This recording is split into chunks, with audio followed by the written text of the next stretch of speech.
నమస్తే, నేను మీ నాగచంద్రుడు, సీనియర్ న్యాయవాది సనపల. దావా రద్దు వెర్సెస్ ఉపసంహరణ.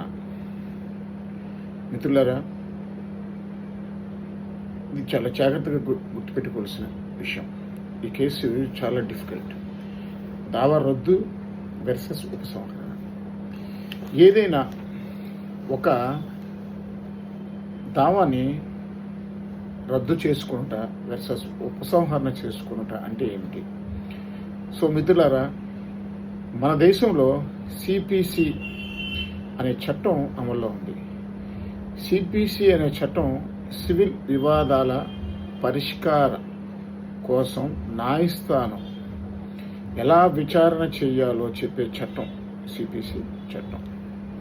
ఈ చట్టంలో ఆర్డర్ 23 ఏం చెప్తుంది అంటే, ఏదైనా ఒక సివిల్ వివాదం న్యాయస్థాన పరిధిలో ఉన్నప్పుడు, విచారణ జరుగుతున్నప్పుడు, న్యాయస్థాన పరిధిలో ఉన్నప్పుడు, విచారణ జరుగుతున్నప్పుడు ఎవరైనా అంటే కేసు వేసిన వ్యక్తులు ఎవరైనా ఆ కేసుని రద్దుపరుచుకోవాలి అనుకుంటే తిరిగి మళ్ళీ ఫైల్ చేయడానికి అవకాశం ఉండదు. అక్కడితో అది ముగిసిపోతుంది. అదే సివిల్ ప్రొసీజర్ కోడ్ సిపిసి చట్టం ఏం చెప్తుంది అంటే,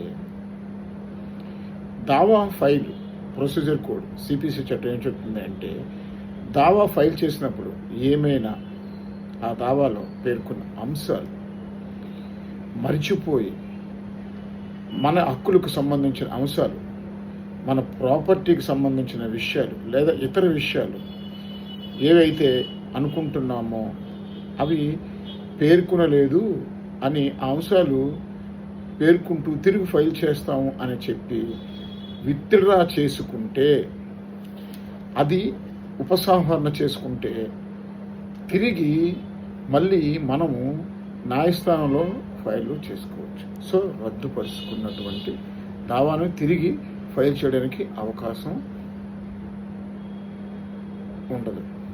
అదే ఉపసంహరణ చేసుకుంటే దావా తిరిగి సవరణ చేసుకొని, తప్పులు సవరించుకొని ఫైల్ చేసుకునే వెసులుబాటు మనకి సిపిసి చట్టం కల్పించింది. అంటే ఈ ఒక రద్దుకి ఉపసంహరణకి తేడా ఏంటి అంటే, రద్దుపరుచుకుంటే మళ్ళీ ఆ కేసుని ఫైల్ చేయడానికి వీల్లేదు.